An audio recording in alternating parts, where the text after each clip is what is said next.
ओम गुरुर्ब्रह्मा गुरुर्विष्णु गुरुर्देव महेश्वर गुरुर साक्षात परब्रह्म तस्मै श्री गुरुवे नमः। नमस्कार, मैं ज्योतिषाचार्य पांडे अपने चैनल एस्ट्रो वेदांता पर आप सभी का स्वागत करता हूं और निवेदन करता हूं कि इस चैनल को सब्सक्राइब करें।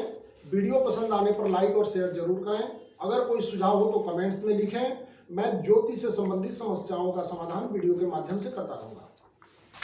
आज हम काल पुरुष की कुंडली के अनुसार तुला लग्न और तुला राशि के जातकों के लिए फरवरी, मार्च और अप्रैल ये 3 महीना कैसा रहने वाला है, इन 3 महीनों में ग्रहों का गोचर कैसा रहने वाला है और उस गोचर में बनने वाले योगों से तुला राशि के जातकों को क्या लाभ मिलने वाला है, किस मामले में सावधानी रखनी चाहिए, किस क्षेत्र में लाभ का योग बनेगा, इसके लिए तुला लग्न के 12 भावों का एक एक करके विवेचना करेंगे।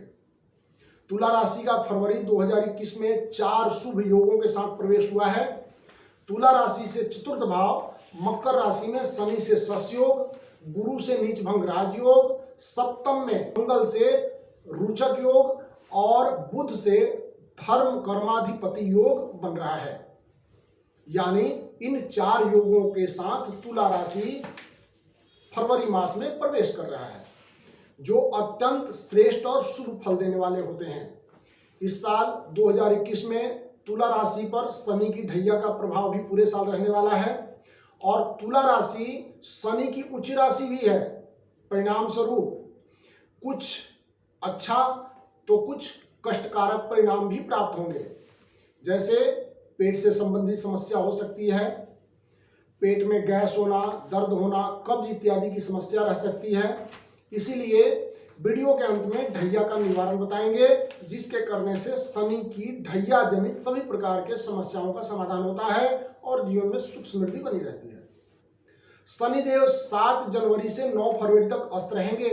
इस दौरान जिनका शनि अशुभ फल देने वाला है उनका स्वास्थ्य ठीक रहेगा, परंतु जिनका शनि शुभ फल देने वाला है उनके लिए 9 फरवरी तक शनि का अस्त होना स्वास्थ्य और धन की दृष्टि से ठीक नहीं है।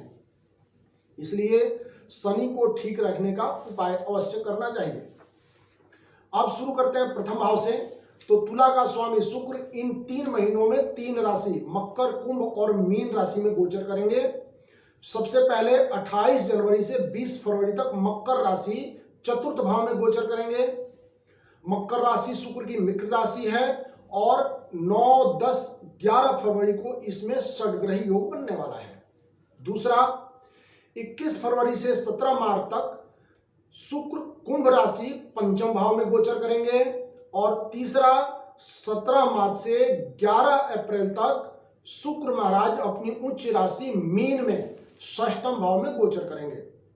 शुक्र का चतुर्थ भाव में गोचर सुख में वृद्धि करता है। पंचम में गोचर संतान की वृद्धि और संतान से सुख की प्राप्ति होती है। प्रशासनिक सहायता, कला, डांस, म्यूजिक इत्यादि में लगाव बना रहता है और षष्ठम भाव में अपने उच्च राशि में होने से प्रसिद्धि और शत्रुओं पर विजय प्राप्त होती है। परंतु इसका फल सभी जातकों को एक समान प्राप्त नहीं होगा, क्योंकि 13 फरवरी से 18 अप्रैल तक शुक्र 35 दिनों के लिए अस्त रहेंगे। अतः तुला राशि के जातकों को 2 माह तक अलग अलग परिणाम प्राप्त होंगे। यानी जिनका शुक्र अच्छा फल देने वाला है, यानी कुंडली के केंद्र या त्रिकोण भाव में स्थित है, उच्च मित्र या स्वराशि के हैं, उनको शुभ फल प्राप्त हो रहा है, तो शुक्र के अस्त होने से उसमें कमी आ जाएगी। परिणाम स्वरूप बिजनेस व्यापार में कमी आना, वैवाहिक जीवन में समस्या, निर्णय गलत हो सकता है और स्वास्थ्य से संबंधित समस्या भी शुरू हो सकती है। अतः शुक्र को मजबूत करने के लिए विशेष उपाय करना चाहिए, जिससे शुक्र अस्त होने पे भी श्रेष्ठ फल देता रहे और उसके शुभ फलों में कमी ना आवे। शुक्र को मजबूत करने का उपाय वीडियो के अंत में हम आपको बताएंगे।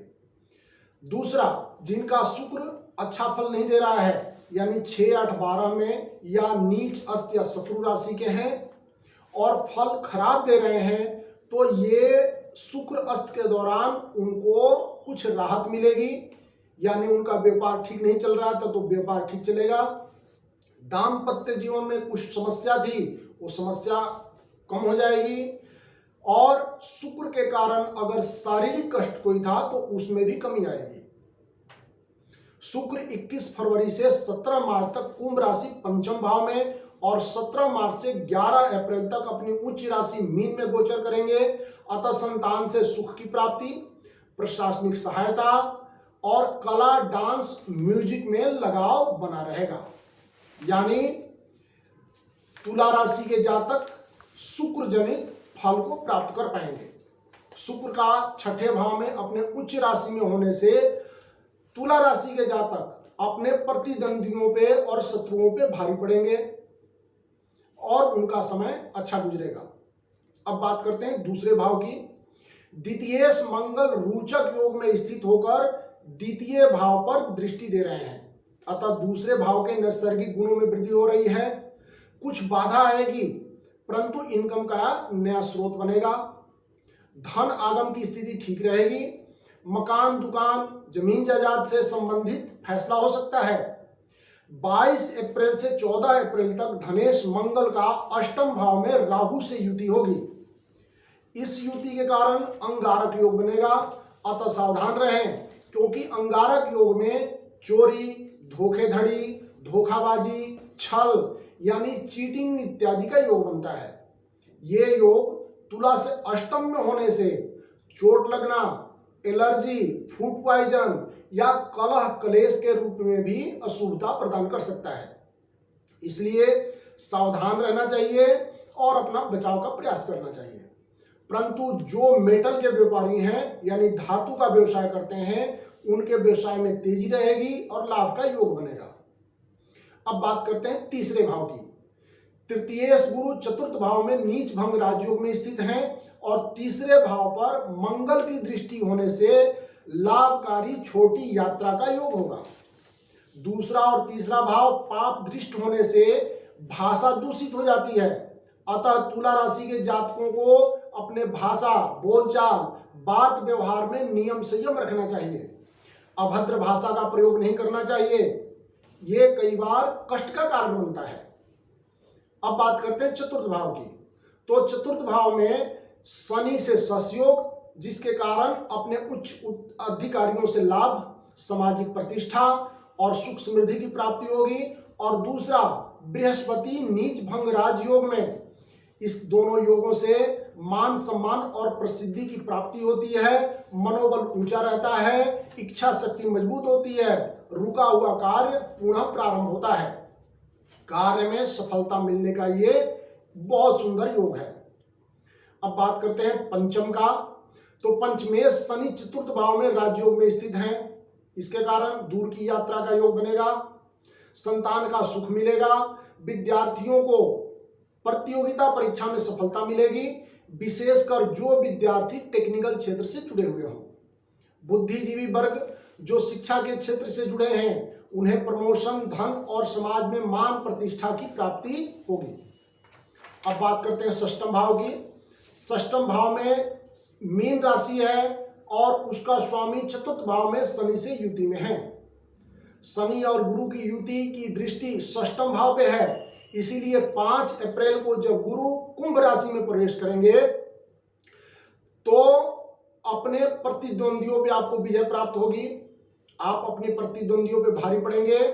अगर कोई विवाद है तो 5 अप्रैल तक सावधानी रखें, संयम से ये समय निकालें, क्योंकि 5 अप्रैल के बाद आप अपने प्रतिद्वंदियों पे भारी होंगे और मामला आपके पक्ष में हो जाएगा। अब बात करते हैं सप्तम भाव की। सप्तम भाव में मेष राशि है और मेष का स्वामी मंगल 22 फरवरी तक रोचक योग में सप्तम भाव में ही स्थित है और 22 फरवरी से 14 अप्रैल तक वृषभ राशि अष्टम भाव में राहु से युति होने के कारण गुरु अंगारक योग में रहेंगे। अतः पार्टनर के स्वास्थ्य की चिंता रहेगी, परिवार में विवाद का योग बन सकता है, अतः विवाद इत्यादि से बचना चाहिए। अब बात करते हैं अष्टम भाव की।